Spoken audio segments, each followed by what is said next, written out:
Hi, everybody. This is Rachel Pearson from learnforalifetime.com, and today I'm going to show you a quick Google Slides hack that I came up with to answer a question that I got from one of my friends.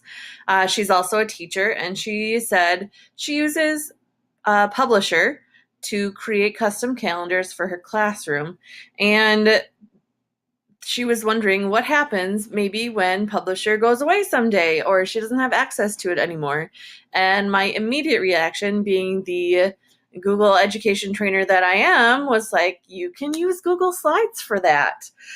So today I'm going to show you a quick tutorial on how to set up your own custom calendars for either printing or publishing onto your website using Google Slides. So you can see I'm in a blank Google slide. I went to my Google Drive or Google Slides and created a new blank presentation, and this is what comes up. I gave it a title that's going to be my custom calendar and a demo for the site here. And I'm going to go ahead and go to layout and just select blank because I don't want anything on there right now. I just want it plain. Next thing I'm going to do is I'm going to go to File, the File menu, and go all the way down to where it says Page Setup. Because if I'm going to be able to print this out for my families in my classroom, I would love to be able to not have it smushed or whatever coming out of the printer.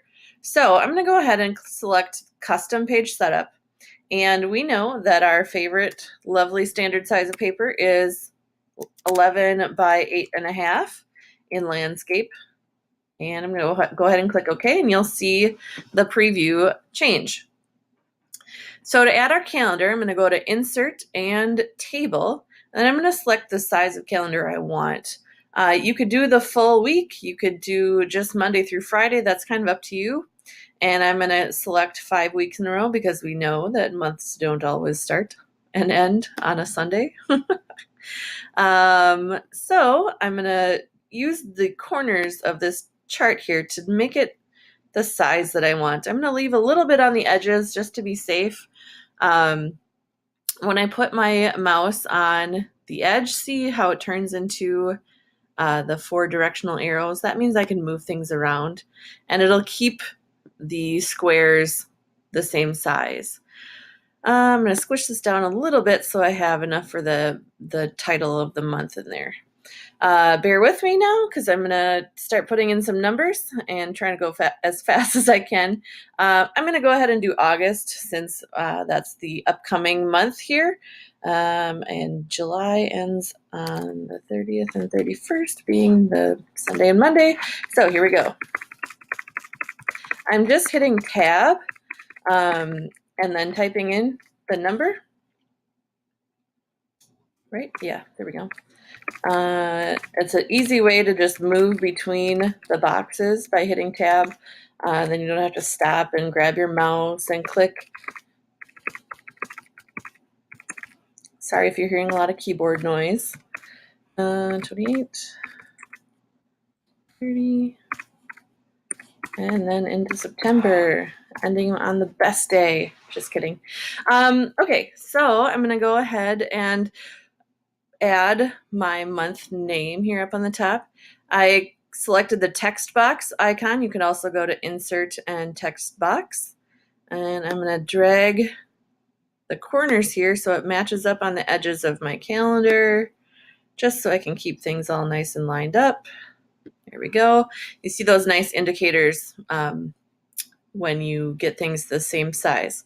I'm going to align it in the center, and then I'm going to align the text in the middle of the box so it'll show up in the exact middle of where I want it.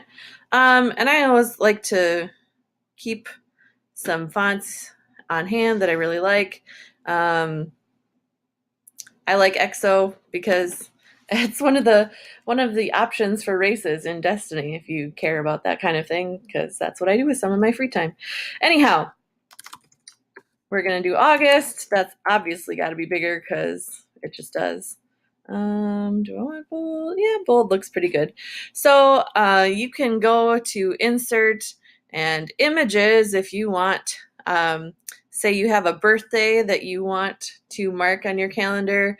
I'm going to use this gorgeous pink birthday cake and put it on August 1st because my friend who has a birthday on August 1st loves pink, right? No, she doesn't. That's okay. There we go. And then what I can do is I can go to the arrange menu and order and then send backward, and that'll bring any text that's in this box forward, and then I can go birthday and align that how I want. Oh, hello, cat. Welcome. And say maybe you're going to be on vacation this week. I apologize for my pets if they make noise. They've been noisy all day. Let's see, vacation, and you're out this whole week. You're going to spend it somewhere gorgeous, maybe camping, maybe at the beach. And say your teacher workshop is that day. And then maybe you have first day of school. I'm going to put this on the next line. First day of school. I don't know when you start, but maybe it's in August, maybe it's not. Anyhow, you can add things, change things how you want. For me, I would probably select everything in this calendar and make sure it was the same font as I used in the title. Or if you want a different font, and that's up to you how you'd like to customize this. So this is the exact right size to print out. You can print it out and put it in your student's folder, send it home, hang it on your fridge, print it out for yourself. Do whatever you want with it. So I'm going to be putting this up on my website, learnforlifetime.com, and you can go ahead and make a copy of it and change it however you want because this is for you. So I hope you have enjoyed this quick training tutorial on how to make a printable calendar using Google Slides. And I hope you have a great day. We'll see you next time.